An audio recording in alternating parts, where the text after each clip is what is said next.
Thanks, John. I appreciate, again, the opportunity. And what he said is absolutely true. Understanding something about where we came from, I think, will give you a better sense of what we are now and what we could be if people just had a mind to do the right thing. We're going to pick up kind of where we left off on Thursday when we were talking about the formation of the SBC. I'm not going to rag on the SBC. If it wasn't for the SBC, there wouldn't be us, really, if you stop and think about it. The Southern Baptist Convention was formed primarily out of a larger national. This thing is going to start rumbling on me again, isn't it? I'm cursed. No doubt about it. Last week I got scammed by a fake drummer. You knew that, didn't you? Yeah, everybody in here knew that except me until after. It was you, wasn't it? No, no, no. You're not going to do it to me again. Fool me once. Yeah, you know how that goes then. Anyway, Baptists were pretty much nationally unified up through about the 1840s, and then in the 1850s things started kind of falling apart. Politically, primarily, it was external stuff. And it had to do with agrarian versus industrialization, it had to do with slavery versus non-slavery, lots of other things. And sometimes the tensions were just so great that people could not continue to be together. And then, of course, when the union itself split, then it even became even more inevitable. But what arose from that was this very, very large, very powerful Southern Baptist Convention that, again, started off mainly as just a convention. It was not an organization that was just there all the time, handing out edicts and structuring things for everybody. There was an annual convention. They elected a moderator every year, and at the end of the week, that moderator's job was over. They didn't go to an office somewhere and start handing out orders. Churches would send messengers to talk about the things that were going on in the churches, and of course all the other organizations. The real structure was to be found in the local associations, and that in many cases is in many ways is the case even today. But over time, the convention became much more organized, and by the time that we get to the end of World War I, then it had begun to form some of the bureaucratic structures within it that then led to some problems, and eventually led to the rise of the independent Baptists.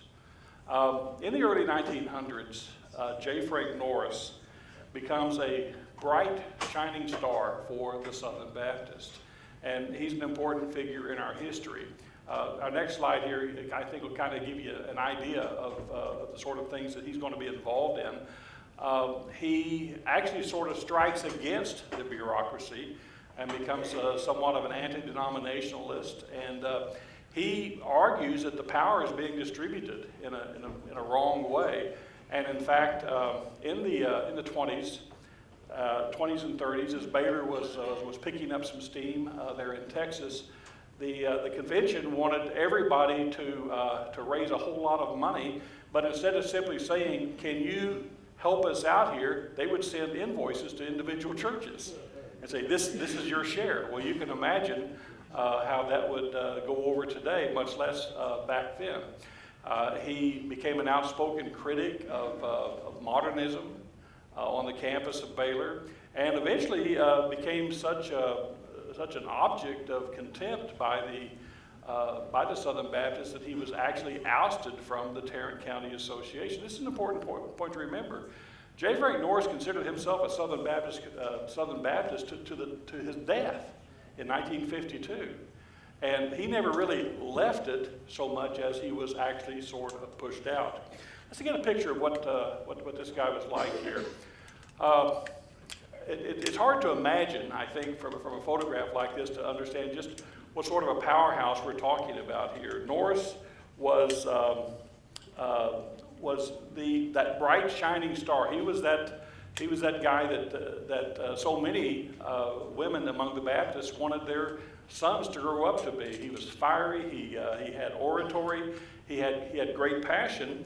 And because of his ability to speak and to sway crowds and so on, it made him quite an independent figure, and also a dangerous figure from the standpoint of the Southern Baptist Convention. And so they pulled him out, and knowing then that the Baptists still needed some sort of a structure, some sort of an organization in order to kind of hold everybody together and keep them on the right track, he, along with some other independent Baptists, some leaders from the north, a couple of others from the northeast, and then a couple of others even from the south, and they formed what was called the Baptist Bible Union. And the Baptist Bible Union, you can see there, it really kind of was in existence for 2 years, 1922 to 1923. And the reason for that is, I mean, they were against so many of the bad things that were going on in what they considered to be these denominational structures, both in the South as well as in the North. And they wanted to kind of step out from that. They had a lot of doctrinal issues. These weren't guys that were just nitpicking on things. They had people in seminaries and people in denominational structures that were denying basic doctrines of the faith. And so they put together, one of the great things that the Baptist Bible Union did was they put together a confession of faith made up of 18 articles. And those 18 articles stand almost verbatim in the articles of the Baptist Bible Fellowship even today, as well as the World Baptist Fellowship. But one of our founders, Bill Dowd, before he passed away, said the great problem with the Baptist Bible Union was that it failed because there was no affirmative vision. In other words, they all knew what they were against, but hardly anybody knew what they were for. And so it just sort of dissolved.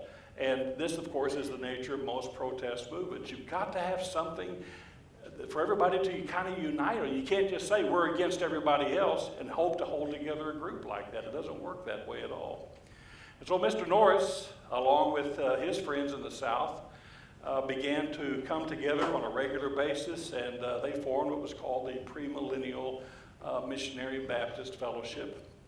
They had just kind of gotten a hold in of premillennialism, and that became a big thing for them. They began teaching in prophecy conferences, and Mr. Norris would organize these semi-annual Bible conferences in Fort Worth, and preachers from all over the South would come to Fort Worth, and they would be inspired, they would be educated, they would go home and want to build churches and start churches and become evangelistic in their hometowns. And it was in the middle of one of these premillennial conferences that they had a prayer meeting. And in that prayer meeting, something came up. Somebody came up with something about missions. They said, you know, it's a shame that whenever we send money away to a mission sending agency, a mission board or something like that, only a small fraction of that seems like it actually gets onto the field. Everybody else is kind of taking their share in it, and the structures and so on are taking that. And somebody said, how's this for an idea? What if we started a missionary outreach where when a church gives $1 to the board sends the whole dollar to the missionary? What a neat idea, huh? You know, we've been doing that in the Baptist Bible Fellowship since our founding in 1950. But there was a time when that was a brand new idea. In fact, several other ideas that we now take for granted, like the idea that churches themselves ought to be the senders of missionaries, not mission boards, that's something that came up among the independent Baptists. The denominational Baptists didn't think that up. The independent Baptists thought that up. So many of the things that we do take for granted. And so this group in the South, this premillennial conference, that was just made up, it's kind of just loosely organized, and there were really no denominational offices or any structure or anything for it. Although they realized that if we're going to have a group with any sort of long-lasting impact, we're going to have some sort of an education institution. And so Mr. Norris started the Bible Baptist Seminary, and it was housed there in the facilities of First Baptist Church in Fort Worth. And after a while, this particular fellowship began to sort of mature, and as it matured, it took on a new name. In fact, it took on this idea of missionary sending as a basic idea in its name, the World Fundamental Baptist Missionary Fellowship, or the World Baptist Fellowship for short. And this assumes some of those functions we used to talk about last week on associations, mutual cooperation, doctrinal unity, mutual encouragement, exchanging of pastors and preachers, and engaging together to operate a Bible college or to plant churches. Again, all the same things that we saw back in the Bible, back in the book of Acts in our study last Thursday, and then of course the things that we saw in England and then later on in New England as they brought some of these ideas on over. So these groups, these early groups then, including the Baptist Bible Union, even though it was a fairly short-lived institution, was there to have mutual benefits so that the churches and the preachers and the people involved would be able to raise the money for the missionaries, raise the money for the seminary. And the way you got in was fairly simple. That is, you just started attending. You just sort of came and you volunteered and you gave money to the projects. And it was strictly a voluntary kind of a thing. You weren't going to get any invoices. Mr. Norris, we already knew what he thought about that sort of a thing. And then, of course, as Mr. Norris became older, then other leaders began to emerge in other parts of the country. Some of the people that we now have gracing our hallways and the pictures and the names that you see on the buildings around here are the names of those leaders then that began to emerge in about the center of the 20th century. Now, this was kind of rocking on pretty good up until about 1950. And in the years between 1945 and 1950, these new leaders coming up and the idea that we're not going to centralize an awful lot of authority and power in one place or in one church or in one person began to lead to some power struggles. And just like we have seen in biblical examples and the way we've seen in many church historical examples, people will tell you sometimes that whole 1950 thing, that was just all a bunch of personality. One guy couldn't get along with another. It was much, much more than that. They were engaged in a discussion on how do you distribute power. You know, it's a real problem among us because we're not really big on bureaucracy. We're really not big on top-down organization as Baptists. Baptists are by nature sort of independent-minded. You know, did you ever try to baptize a cat? That does not go well, okay? Cats are already Baptist, and that's the reason why it doesn't go very, very well. And so when you try to get people who are independent-minded all going the same way, telling them to do it and saying it's an order is the surest, quickest way for them not to do it. That's just the way it is. So you have to influence, and you have to talk, and you have to cooperate, and you have to kind of draw people to things. And so there's not a whole lot of power, really, in an organization like the Baptist Bible Fellowship to be had.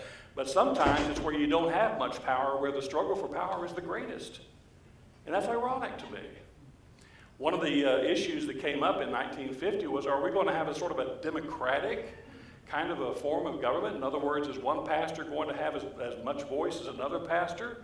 Or are we just going to let one group or one man make all the decisions for everybody else? Nobody thought that the organization itself was an issue.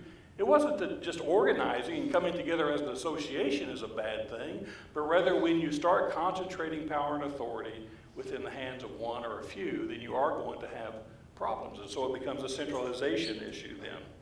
So among these leaders in 1950, when eventually things in 1950, and I'm not going to go into all the details, it would be really easy here for me to get into the flesh and talk about those something like the gunfight at the OK Corral or something like that. Honestly, there were no guns that I'm aware of that actually showed themselves as a split. But there was a lot of hollering, and there was a lot of conflict, and there was a lot of fighting, and you can see evidences of that. If you want to get a little more detail on the actual event itself that caused the split, then on the Tribune website, you can download the first issue of the Baptist Bible Tribune that was printed in 1950, June 23rd. And you can read in those 8 pages there pretty much what happened there in 1950 to cause the split. But the important thing I want you to understand is that the split took place, And the men whose names I'm about to read to you are the ones that became the central figures. And notice that there's no just one of them, rather there were several of them that were involved in leadership of this new movement. One of them was Mr. Vick. Mr. Vick had operated primarily out of Detroit. Before that, he was actually in Fort Worth working with Mr. Norris. But in the 1930s and early 40s, he was transferred by Mr. Norris to go to Detroit because at the time, J. Frank Norris was the pastor of a church in Fort Worth and in Detroit. Kind of unheard of. But that was the case, and he left Mr. Vick pretty much in charge, and he was considered to be the administrator or the general superintendent of the church. But as time goes on, of course, the people's loyalty began to turn towards Mr. Vick. And so when later on, when the split occurred and a vote had to be taken in the church, are we going to have Mr. Vick be our pastor, or are we going to have Mr. Norris remain pastor? Then Mr. Vick was retained there as the pastor. He was also the first president of Baptist Bible College, a position that he held for the next 25 years. This was his great passion. You know, Mr. Vick was never ordained into the ministry. Never was. Never was. He actually did not think that he was ever actually going to become a pastor. It was almost accidental. But he was the president of the Baptist Bible College for about 25 years.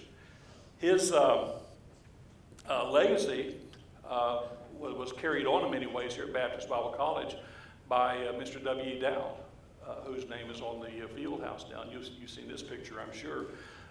Mr. Dowd became the first president of the Baptist Bible Fellowship when it was founded in 1950. He had been the president of the World Baptist Fellowship the year before when actually the split took place, and so it just seemed natural to the men who put together this new movement, about 120 of them who actually broke out, said that we would like you to become our first president. He was the pastor of High Street Baptist Church at the time. And there had been plans on the table to build a college somewhere in the Midwest that would be like the Bible Baptist Seminary, and Springfield seemed like a pretty good place for that to happen. And that's the reason why we're sitting where we are today and the meeting where we are. Another man whose name you need to become familiar with is Fred Donaldson. Mr. Donaldson was able to speak from the high ground in so many ways. He had been a missionary in China. He had left China twice, both times basically at the point of a gun. The first time that he had to leave China was because of World War II. And he had been taken captive and actually lived in not quite a prisoner of war camp because he was not a soldier, but he was kept in detention by the Japanese for quite a long time until he was released near the end of the war. And then when he went back to China, he had to flee at the time of the Communist Revolution there.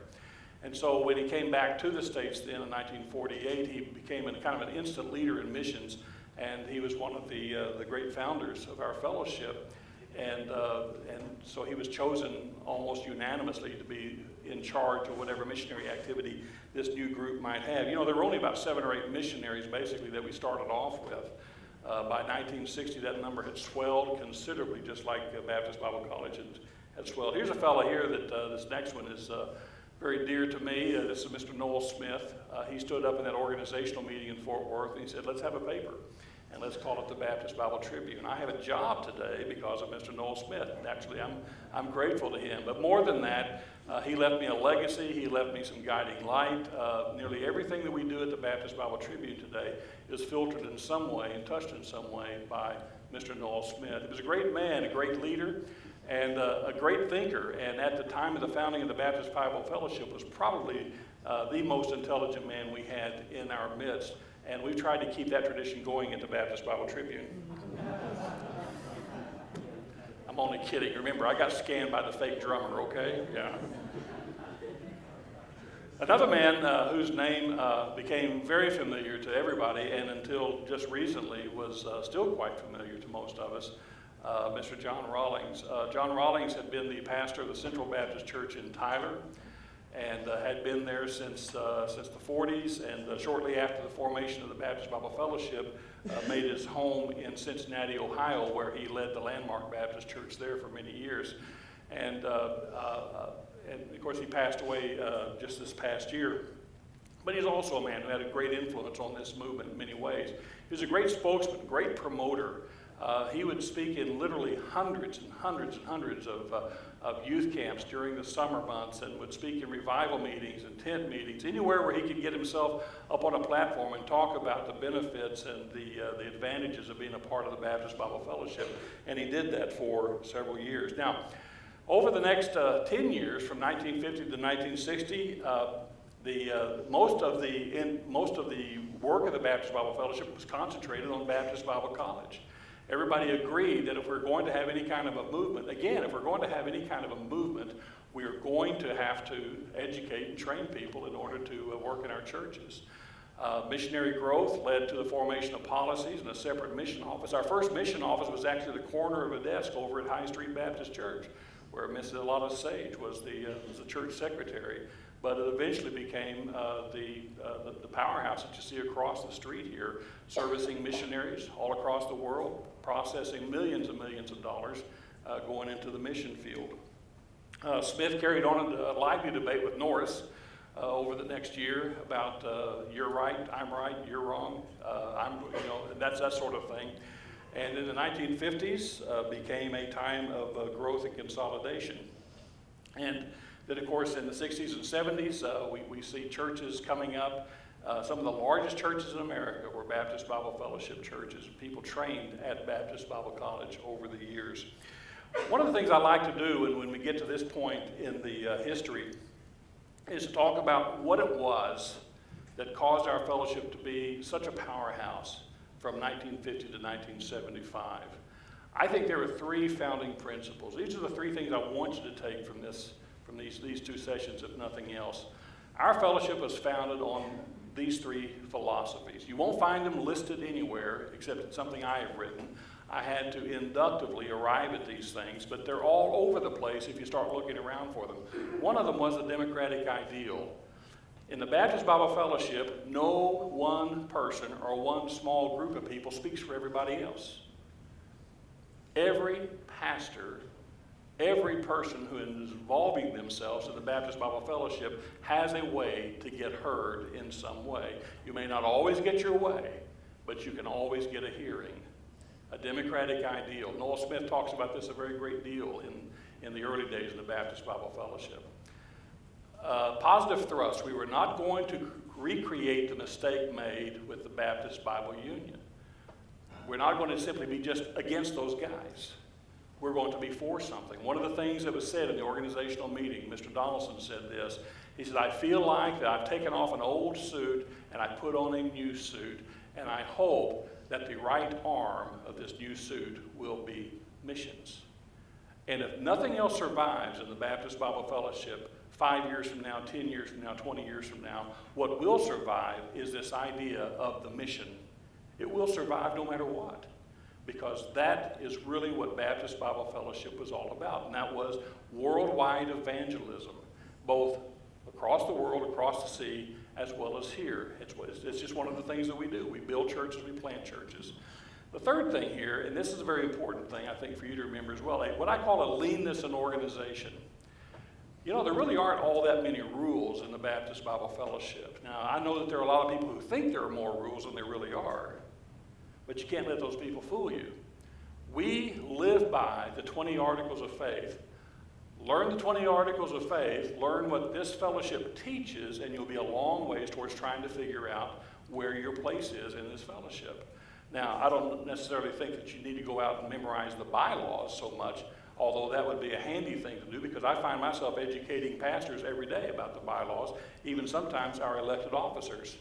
And knowing those bylaws and knowing what is and is not reality goes a long ways toward trying to figure out where you fit in this fellowship. But more than that is the 20 Articles of Faith. Did you ever notice the 20 Articles of Faith are somewhat general, and in some cases they're just downright vague? And that is for a reason. That was in order to be inclusive in the numbers of churches and the numbers of pastors and people that we could bring into the movement. For instance, there are some things there about baptism that have to do with, you need water, and you need to have a baptizing authority. But there are some other things that are sort of left unsaid about baptism. and that is to allow some room of variation among churches. Same thing on the Lord's Supper. The Lord's Supper is described in fairly vague terms, but we have differences of opinion about the Lord's Supper throughout our fellowship. When it should be observed, how often it should be observed, who is to be there at the meeting whenever it takes place. And you can have a variety of opinions on these issues in the Baptist Bible Fellowship and still be a part of the group. That's what I mean by a leanness of organization. Now, what happens is, often in our fellowship, is these principles become violated. They violate these principles. And we saw it happen in 1959. I wish I had another 30 minutes up here today to talk to you about what happened in 1959 and 1960, because that probably more than anything else defines who we are as a fellowship. But basically it amounted to this. One group of people wanted to make up rules that would apply to churches, and it would basically take my ideas and impose them upon you. And our fellowship very wisely, after a period of study, said, no, we're not going to do business that way. And in fact, at the end of that one-year study, and in that study they asked about what is it about our fellowship, what is it that we do, what is it that we're all about, what's important, and so on. They said these are the things that we do right here, these three things.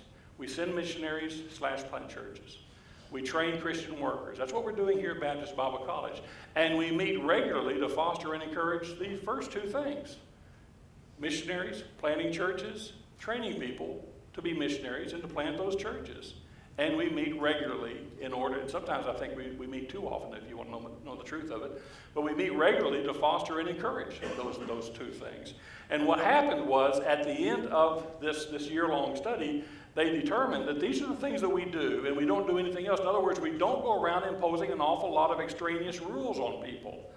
Now, it's pretty easy to get the idea when you're in Baptist Bible College that Baptist Bible Fellowship is all about living a certain way, dressing a certain way, preaching a certain way, playing your music in a certain way, and so on like that. It's not those things at all. Remember, leanness of organization.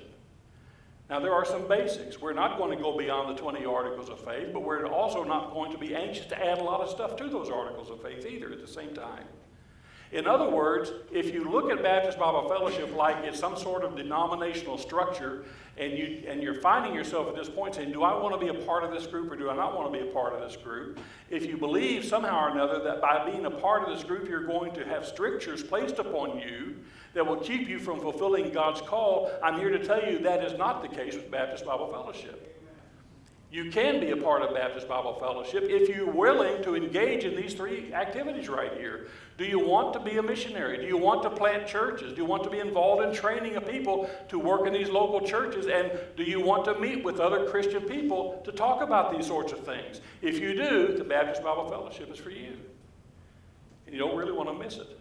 Now, one of the things that happened as a result of the 1960 meeting was we narrowly avoided becoming a rules-based convention or a denomination with a lot of structure in it. But instead, look at this next slide here, Noel Smith was able to say, let's look at that a little closer on the next slide there. We will remain a fellowship. That's what he said. We're not going to be like the other guys. Oh yeah, there's a little bit of protest in there, but we will remain a fellowship. And look at that subheadline there. Oklahoma City meeting sustains sovereignty of the local congregation. There's no other organization of Baptists anywhere in the world that values local church sovereignty any more than the Baptist Bible Fellowship. Now, that does not protect you from negativity. That does not protect you from criticism. You may go to a meeting and somebody may just lower the boom on you for whatever like that. But they're doing it from their own perspective and not from the perspective of the Baptist Bible Fellowship. And that's what you need to remember about this group.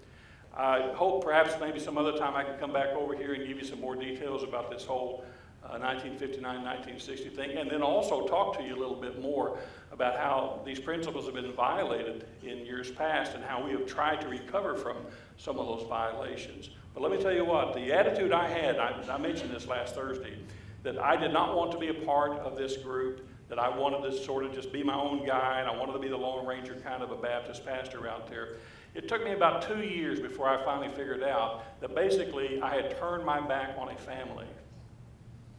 I turned my back on good stuff that could have been done for me and with me. And over a period of time, I began to see the value of the Baptist Bible Fellowship. And I went back and I studied these things for myself. And I've been anxious to share them with as many people as I possibly can. It's been a real pleasure. You've been very, very respectful to me as a speaker. I appreciate so much the opportunity to come here and talk to you. I love the Baptist Bible Fellowship, and not just because that's the name up there on the left-hand side of my paycheck. It's my family. It's my family in many, many ways. And the experiences I had here at Baptist Bible College and the ones after in the local churches and among the missionaries and my association day by day with the Baptist Bible Fellowship keeps telling me it is something that is good to be a part of. And I would encourage you to do all you can to learn more about it and become a part of us in the future. I look forward to partnering with you in that endeavor. Thank you very much.